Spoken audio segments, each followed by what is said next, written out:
You know that friend who always cancels plans? The one who's sick again, tired again, maybe next time?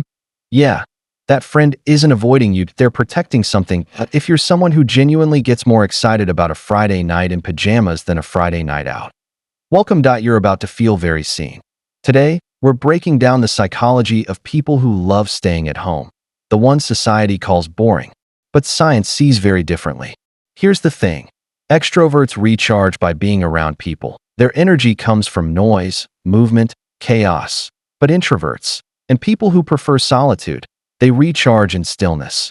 Every social interaction, even a fun one, slowly drains their battery. And home is the only charger that actually works. Psychologists call this optimal arousal theory. Some people need more stimulation to feel good. Others need less, that it's not laziness, that it's not fear. It's how your nervous system is wired. But it doesn't stop there. For some people, home isn't just comfortable, it's controlled. Out there, the world is unpredictable. Loud strangers, last-minute changes. Conversations that feel forced. But at home, everything is adjustable. The lighting, the noise, the energy. And for people with anxiety or high sensitivity, that control isn't a luxury, that it's survival. Now here's something most people don't realize. Studies show that people who enjoy solitude tend to be more creative, more introspective, and better at problem solving. Staying home isn't doing nothing, that it's where thinking actually happens. Not in a crowded bar, but in a quiet corner, with a thought that finally has space to grow. But let's be honest, society romanticizes being out there. The parties, the pictures, the idea of living your best life. But what if your best life is a documentary, some soup, and zero obligations? That's not sad, that's self-awareness.